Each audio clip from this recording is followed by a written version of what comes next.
Be ready. 10 seconds to go.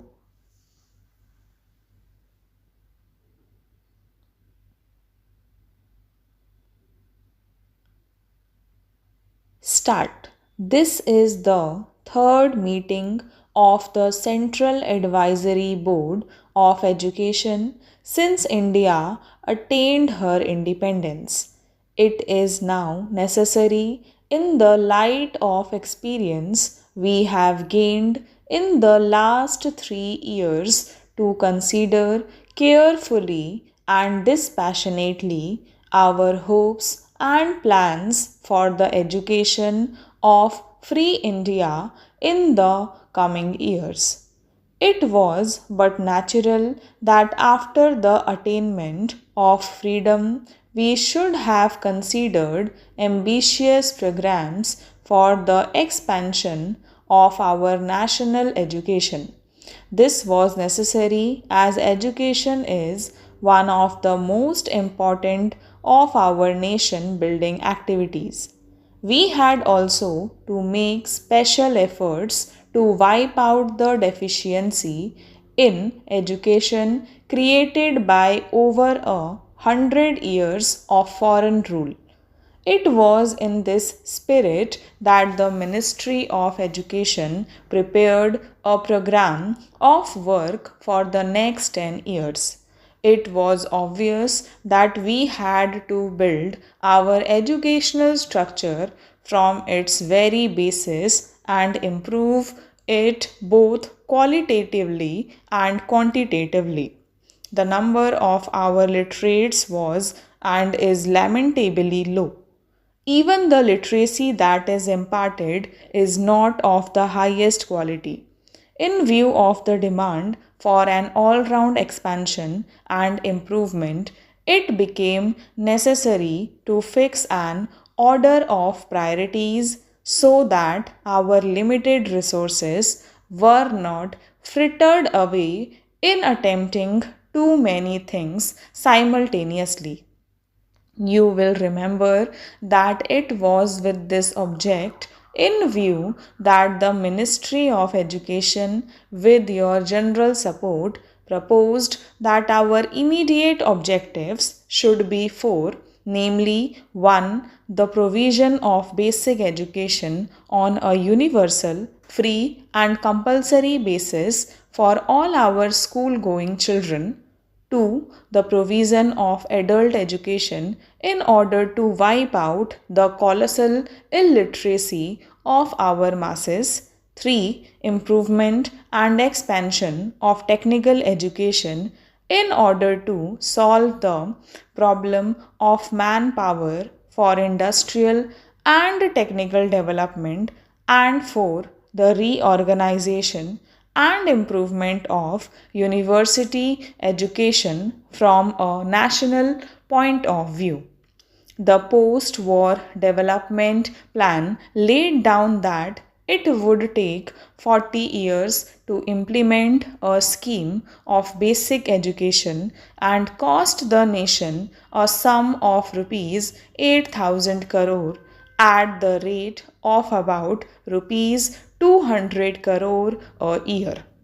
You will remember that after the attainment of independence, we all felt that the period was too long and exigencies of our national economy demanded a reduction in the cost.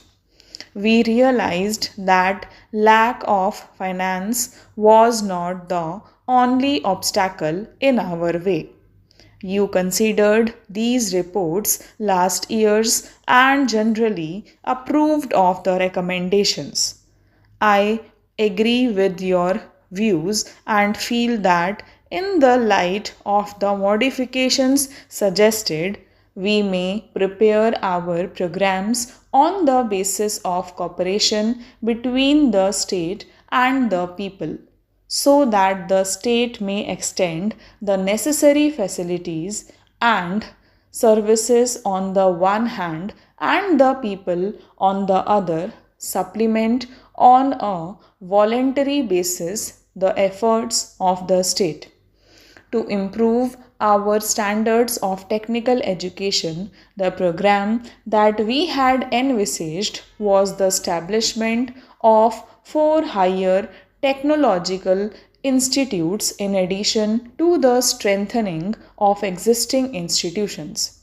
Considerations of finance did not permit us to start with all the four, but we thought that at least a beginning should be made. The Eastern Higher Technological Institute near Kolkata was taken in hand, though even waiting for the construction of all the necessary buildings. The scheme is in progress, and I hope that the next academic year will see the first batch of teachers and students working in this institute. Simultaneously, it has been our aim to strengthen the existing institutions by improving their quality and increasing their capacity.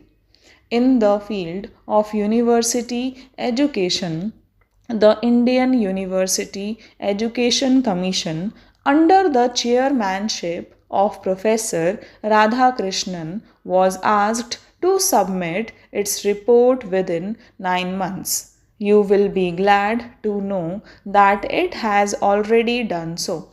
The report is before you, and one of the main functions of this meeting of the board will be to consider recommendations of the Commission.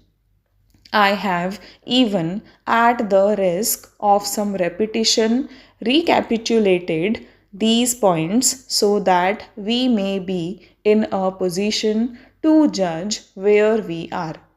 You will appreciate that so far as planning is concerned, the ministry is ready with its program in all the four fields mentioned by me. I would therefore like to draw your attention to the obstacle which stands in the way of their immediate implementation. You will remember that in 1947, the problem of refugees from Western Pakistan absorbed almost all the energy and a major portion of the finances of the nation. There was therefore no hope of adequate funds being available for educational expansion in the immediate future, but in spite of these difficulties, the budget for 1998-99 saw an increase in provision for education. During 1998-99, our scheme for educational reconstruction reached a suitable stage for implementation. It was my hope that the 1999-2000 budget would enable us to make a beginning with the program for the same now. Stop.